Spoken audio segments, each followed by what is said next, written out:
இன்றைய மே 27, 2026 புதன்கிழமை இந்திய பங்குச்சந்தை வர்த்தகம் புதிய ஜூன் மாத எஃப் மற்றும் ஓ சீரிஸ் தொடக்கம் மற்றும் சர்வதேச அரசியல் நகர்வுகளுக்கு மத்தியில் கடுமையான ஏற்ற இறக்கத்துடன் வாலடைல் மற்றும் ரேஞ்ச் பவுண்ட் இருக்கும் என எதிர்பார்க்கப்படுகிறது. நேற்றைய வர்த்தகத்தின் இறுதியில் அமெரிக்க இராணுவம் ஈரான் மீது நடத்திய வான்வழி தாக்குதல் செய்தியால் சந்தை சரிவை சந்தித்தது. அதன் தொடர்ச்சியாக இன்றைய தினத்திற்கான முக்கிய அவுட்லுக் இதோ. 1. காலையில் ஓப்பனிங் எப்படி இருக்கும்? சிங்கப்பூரின் GIFT நிஃப்டி தற்போது சுமார் 107 புள்ளிகள் சரிவை காட்டி 24,019 புள்ளிகளில் வர்த்தகமாகிறது. இதன் காரணமாக இந்திய பங்குச்சந்தை இன்று காலையில் சற்று சரிவுடன் கேப் டவுன் ஓபன் தொடங்க வாய்ப்புகள் அதிகம். மதிப்பிடப்படும் ஓப்பனிங் நிலைகள்: நிஃப்டி 23,810 23,840 வரம்பிற்குள் தொடங்கலாம். சென்செக்ஸ் 75,700 75,800 வரம்பிற்குள் தொடங்கலாம். 2. இன்றைய முக்கிய நிலைகள்: கீ சப்போர்ட் மற்றும் ரெசிஸ்டன்ஸ் லெவல்ஸ். இன்றைய வர்த்தகத்திற்கு டெக்னிக்கலாக நீங்கள் கவனிக்க வேண்டிய மிக முக்கியமான எல்லைகள்: குறியீடு இண்டெக்ஸ், முக்கிய சப்போர்ட், முக்கிய ரெசிஸ்டன்ஸ், தற்போதைய trend bias. Nifty 50 23,750 20 day EMA 23,550 23,913 நேற்றைய முடிவு 24,100. Sideways to cautious. Bank Nifty 54,800 54,500 55,500 55,700. Resilient வலுவாக உள்ளது.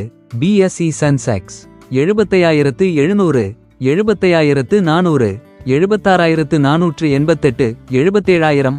Range bound. 3. சந்தையை நகர்த்தும் 3 முக்கிய காரணிகள்.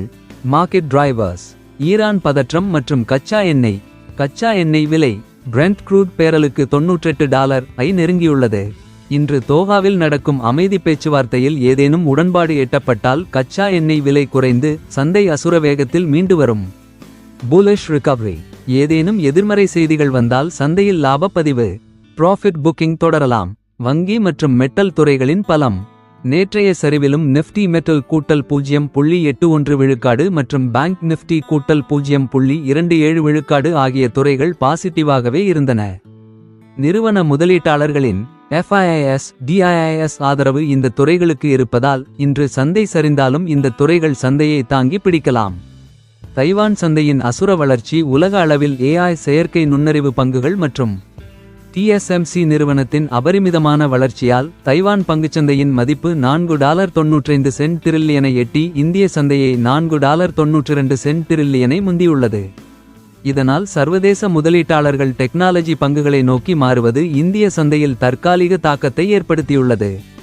இன்றைய வர்த்தக உத்தி இன்ட்ரடே ஸ்ட்ராட்டஜி.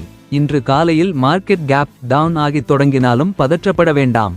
முதல் 15 நிமிட கேண்டில் 15 மினிட் கேண்டல். நேற்றைய வர்த்தக முடிவான 23,913 நிஃப்டி மற்றும் 76,009 சென்செக்ஸ் நிலைகளுக்கு மேல் மீண்டு வந்து நிலை பெற்றால் அது ஒரு நல்ல பையிங் ஆப்பர்ச்சுனிட்டி ஆக மாறும். ஒருவேளை நிஃப்டி 23,750 நிலையை தக்கவைக்க தவறினால் மட்டுமே கூடுதல் சரிவு ஏற்படும். புதிய ஜூன் சீரிஸின் முதல் நாள் என்பதால் இன்று பொசிஷன் அளவை பொசிஷன் சைஸ் சற்று குறைவாக வைப்பது பாதுகாப்பானது. குறிப்பு: பங்குச்சந்தை முதலீடுகள் சந்தை அபாயங்களுக்கு உட்பட்டவை. வர்த்தகம் செய்வதற்கு முன் உங்கள் நிதி ஆலோசகரை கலந்தாலோசிப்பது நல்லது. இந்த வீடியோ பிடித்து இருந்தால் லைக் பண்ணுங்க, ஷேர் பண்ணுங்க, கமெண்ட் பண்ணுங்க மற்றும் சப்ஸ்கிரைப் பண்ணவும். மீண்டும் அடுத்த பதிவில் சந்திக்கும் வரை உங்கள் BM மணி சேனல் குழு. சிறந்த ட்ரேடிங் அனுபவம், சிறந்த பங்குகள். Alice blue demat account with BM மணி. உங்கள் முதலீட்டு பயணத்திற்கு முதல் படி BM மணியுடன் ஒரு டீமேட் அக்கவுண்ட். தேங்க்யூ ஃபார் வாட்சிங். வாட்ஸ்ஆப் 9444147232.